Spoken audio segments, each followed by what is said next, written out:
para los compañeros. Buenas noches, muy estimadas y estimados colegas. Esta es la conferencia que todos estaban esperando, la última. Después de esto nos vamos. Voy a tratar de ser breve, sin dejar de lado los puntos esenciales. A mí me corresponde hablarles de la evolución que ha tenido el recurso de casación en Costa Rica a partir de del Código del 73. Vamos a comenzar.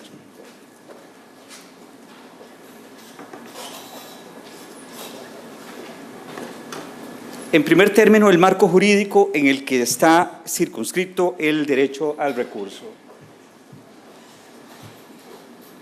El derecho al recurso se ubica dentro del principio del debido proceso. La Corte Interamericana de Derechos Humanos, en la sentencia Herrera-Ulloa, nos dice que este derecho de recurrir al fallo es una garantía primordial que se debe respetar en el marco del debido proceso. Se busca proteger el derecho de defensa mediante la posibilidad de interponer un recurso que evite una decisión adoptada que quede firme. En el marco del debido proceso, entonces, este debido proceso está ampliamente tutelado en nuestro ordenamiento jurídico, en la Constitución política, en los principios que ahí detallo, en los instrumentos internacionales, en la jurisprudencia de la Corte Interamericana y en la jurisprudencia constitucional.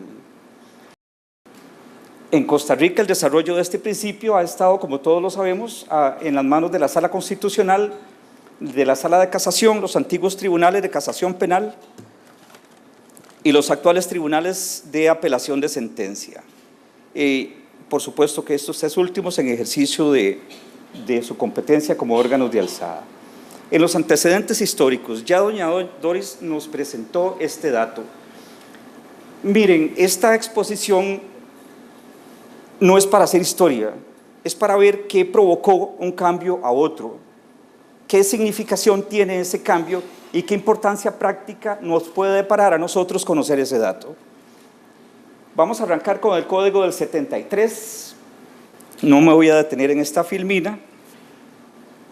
En el Código del 73, bueno, marcó un hito, transformó el proceso penal, lo modernizó, lo adaptó a un sistema democrático de derecho penal, se creó el Ministerio Público, la Policía Judicial, en los departamentos de medicina legal se tecnificó la prueba, se creó el Ministerio Público adscrito al Poder Judicial, que no es poca cosa, y se creó la Defensa Pública, es decir, se crearon órganos importantes ubicados dentro del Poder Judicial para lograr una justicia de mejor calidad.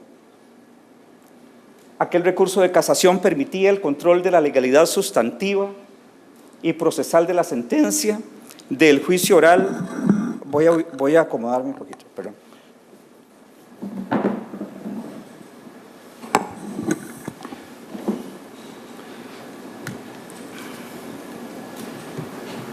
La calificación jurídica de los hechos y la sanción a aplicar. Ya todo esto nos habló doña Sandra, de manera que no voy a detenerme más en este tema.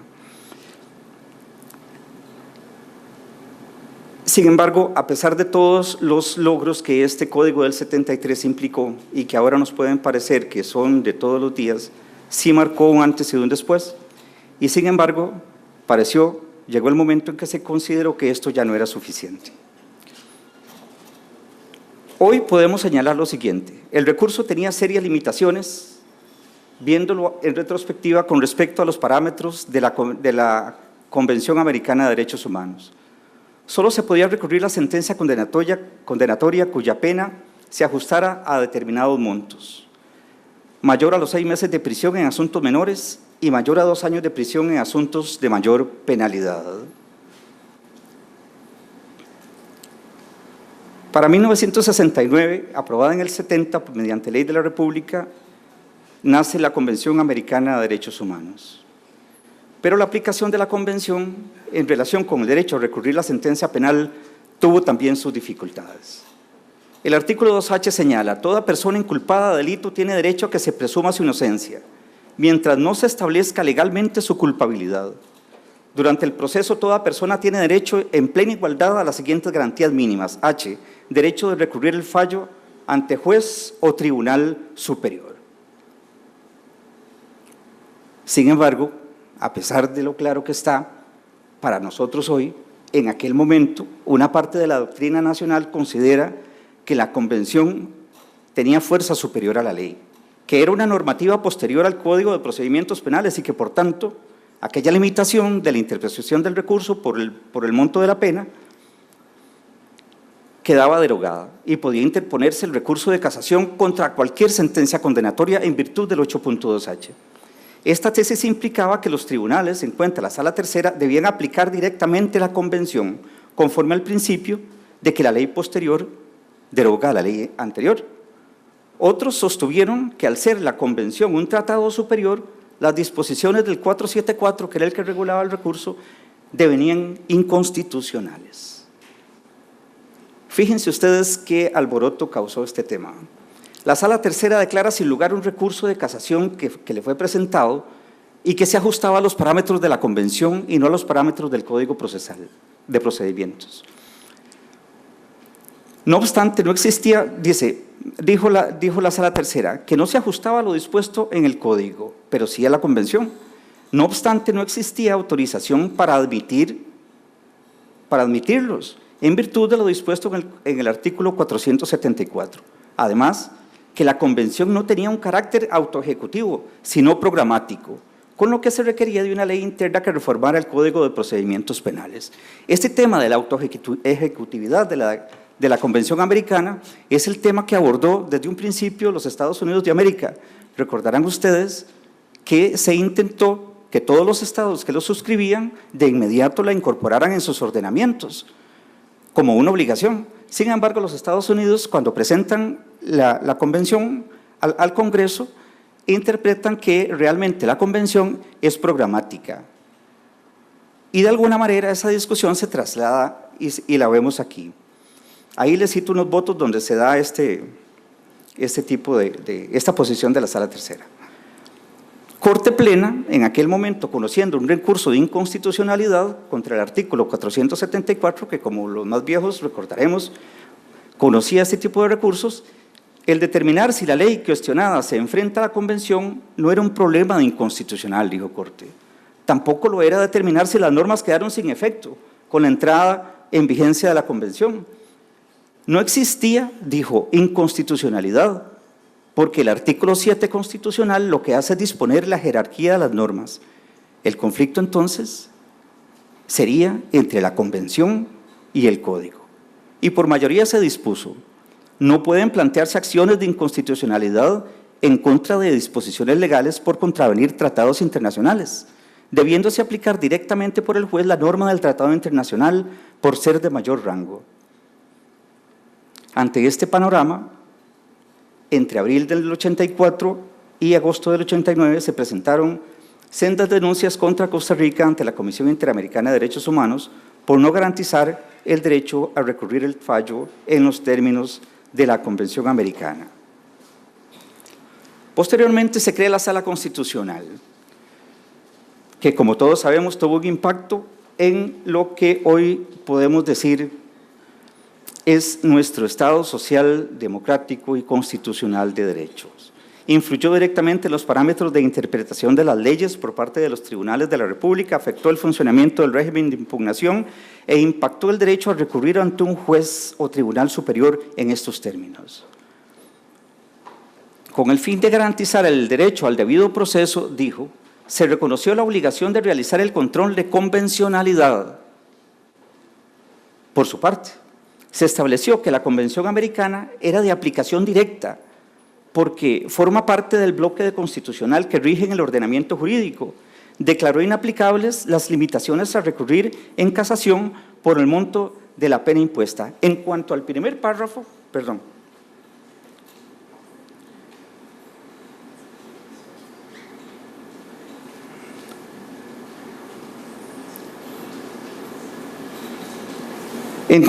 párrafo, esto lo dispone en los considerandos y no en la parte resolutiva. De manera que existe también una discusión sobre si los considerandos de una sentencia de la Sala Constitucional tienen la misma fuerza que el por tanto. ¿verdad? Sí, discusión que, como nos informaba doña Doris, sigue todavía en el tapete de la Sala Constitucional. Para efectos prácticos de lo que nos interesa en este recurso, declaró su aplicación inmediata y directa y declaró inaplicables las limitaciones a recurrir en casación por el monto de la pena.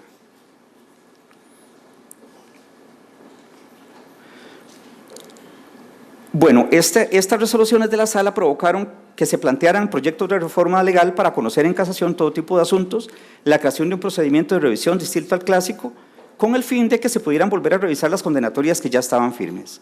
Se podría alegar la violación del derecho a recurrir del fallo.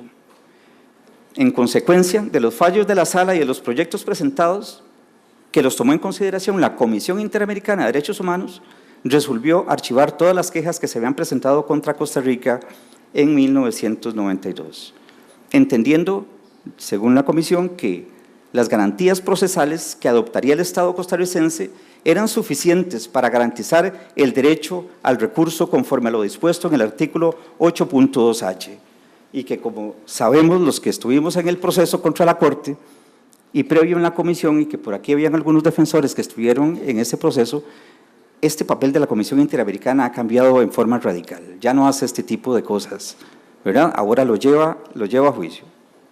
Pero bueno, en ese momento aceptó como una muestra de buena voluntad de Costa Rica y archivó las demandas contra el país. Surge el Código Procesal Penal del 96, que mantuvo el recurso de casación como medio de impugnación, bajo los supuestos de acceso fácil, desformalizado y con una revisión integral del fallo, necesariamente.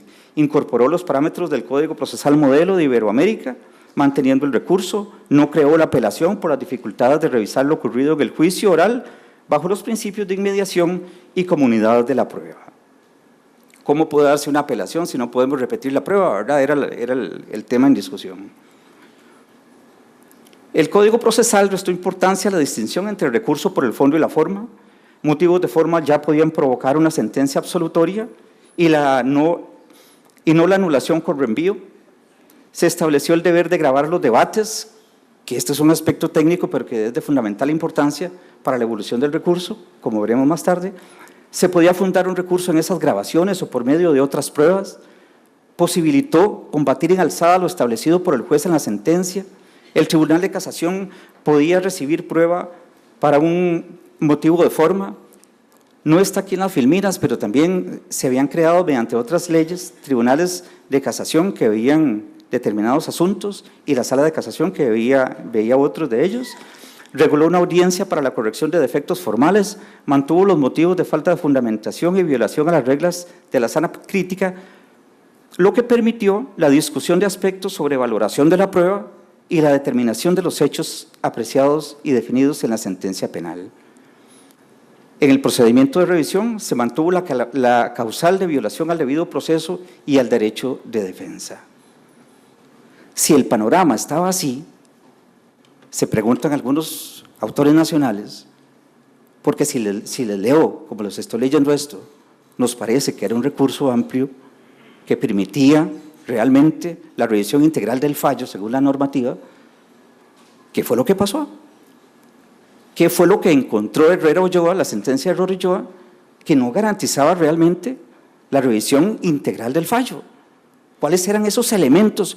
Y les pregunto, ¿cuáles son los elementos que la sentencia de Herrera Ulloa nos dice que esta evolución que tenemos hasta este momento no permitía la revisión integral del fallo?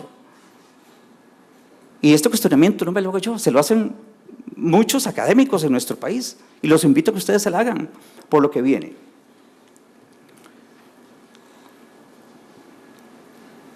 En el 2004, a pesar de la evolución del derecho al recurso, la Corte condenó al Estado a dejar sin efecto la sentencia condenatoria contra el señor Ulloa. Obligó a que en un tiempo razonable adecuara el régimen de impugnación a los parámetros previstos en la Convención Americana. El núcleo del fallo se refiere a que en la situación particular no fueron resueltos todos los motivos planteados en alzada.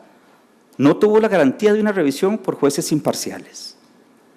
Pero la Corte Interamericana no explicó por qué consideraba que el control de casación sobre los hechos tenidos por probados era insuficiente.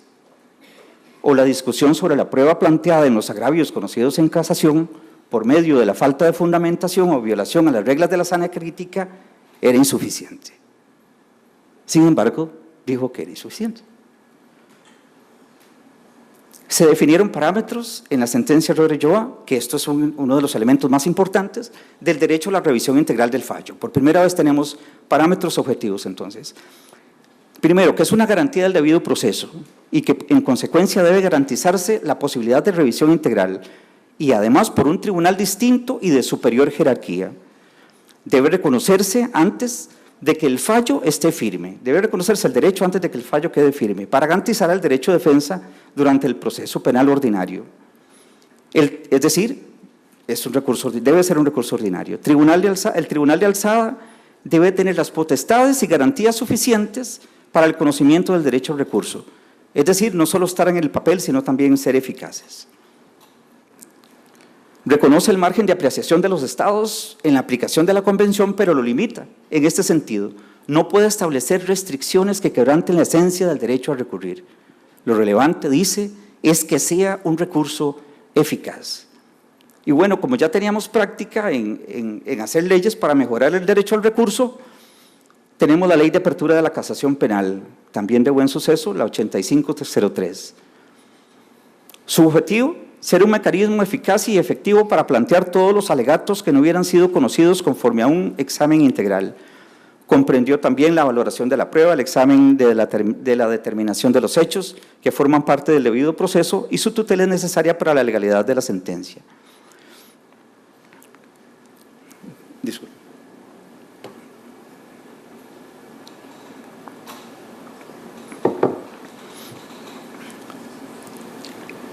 Estos temas que están ahí ya se habían desarrollado vía jurisprudencial por los tribunales de la República. Sin embargo, con la nueva ley, con la 8503, se incorporan normativamente, que es bastante relevante el tema, ¿verdad? El quebranto al debido proceso, cuestionar vicios que pudieran existir en el examen integral del fallo y todos los que ahí pueden leer. En el procedimiento de revisión se posibilitó corregir deficiencias de forma en admisibilidad, que también fue importante, y se permitió el ofrecimiento y evacuación de prueba en el procedimiento de revisión.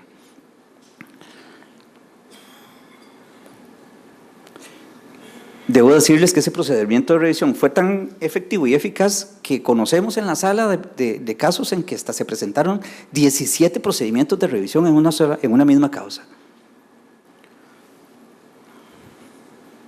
Creó una revisión especial para quien estimara que su caso había sido rechazado en contra del 82H por rigor formalista, es decir, aquellos casos que ya estaban con sentencia firme.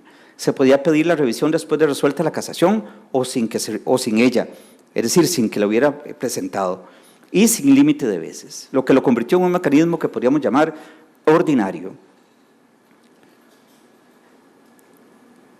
En las distintas sentencias que la Corte Interamericana emitió de cumplimiento sobre Rodríguez, no se hicieron señalamientos expresos sobre las limitaciones, sobre que la Ley 8503 tuviera limitaciones. Tampoco se le descalificó expresamente el recurso que ahí se creaba por estimarlo inadecuado a la tutela del derecho. Sin embargo, a pesar de que no hizo en las sentencias de cumplimiento ninguna observación de ese tipo, lo cierto es que tampoco declaró cumplido la sentencia original, la del 2004. Costa Rica decidió dictar entonces una ley más clara y precisa para fortalecer el derecho, pero con ello también, y lo que ha sido muy polémico en los últimos años, resolver otros problemas como la homologación de la jurisprudencia, que ya doña Sandra nos hablaba, la existencia de varios tribunales de casación que dictaban jurisprudencia contradictoria, ¿verdad? Lo que creaba inseguridad, por supuesto, las causas estructurales que provocaban el fenómeno de la jurisprudencia contradictoria, la existencia de esos tribunales de misma jerarquía pero de distinta conformación, y la redistribución de competencias y cargas laborales. Algunos de ustedes recordarán que algunas competencias para conocer los recursos de casación, como en delitos sexuales y en delitos por narcotráfico, eran de conocimiento de los tribunales de casación penal y se habían excluido de la competencia de la sala tercera. Y finalmente viene la Ley 8837, aprobada el 9 de junio del 2010. Y con esto la Corte sí dio por cumplido. Dijo la Corte, en el 2010. Mediante dicha ley, además de mantener el recurso de casación, se crea el recurso de apelación de sentencia penal, el cual inter alia, a, permite que la sentencia pueda ser revisada por un tribunal superior.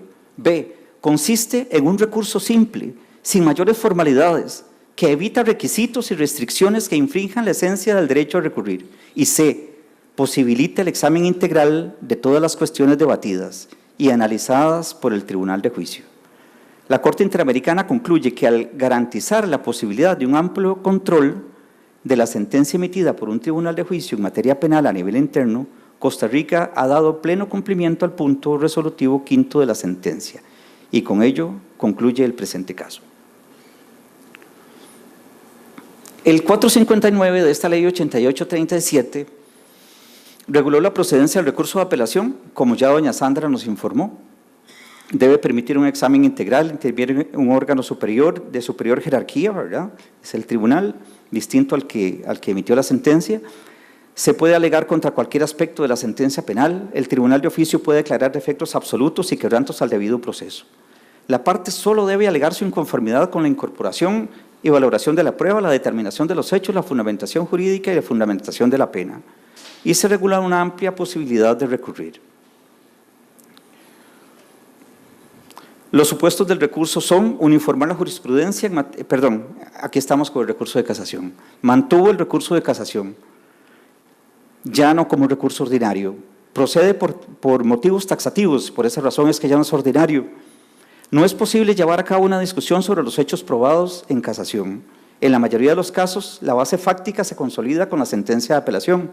Y los supuestos del recurso son uniformar la jurisprudencia en materia penal con el fin de garantizar los principios de igualdad y seguridad jurídica y controlar la legalidad de la sentencia penal bajo estrictos criterios de admisibilidad, básicamente graves violaciones al debido proceso que no hayan sido correctamente controladas o filtradas por los tribunales. El uniformar la jurisprudencia pretende alcanzar un fin propio de un Estado democrático y de derecho, que es que en casos similares se resuelva de manera similar. Busca un trato igualitario y seguridad jurídica suficiente para quienes se ven involucrados en un conflicto penal. Que quienes administran justicia resolverán mediante la interpretación y aplicación uniforme e igualitaria del ordenamiento jurídico penal. Como pueden ver, hace referencia directa a derechos fundamentales. Pero no es todo. En el inciso B, procede el recurso de casación cuando la sentencia, ojo, en el recurso de casación procede cuando la sentencia del Tribunal de Apelación inobserve o aplique erróneamente un precepto legal sustantivo o procesal. Es un mecanismo extraordinario para supuestos excepcionales en la actividad propia del amplio control en alzada que hizo el Tribunal de Apelación de sentencia, cuando haya sido limitada, incorrecta e insuficiente, para apreciar y declarar lo que puede llamarse amplias violaciones al debido proceso derivadas de la inobservancia o errónea aplicación de un precepto legal sustantivo, que como vimos al principio, sigue girando todo en torno al principio del respeto al debido proceso. Bibliografía consultada. Muchas gracias.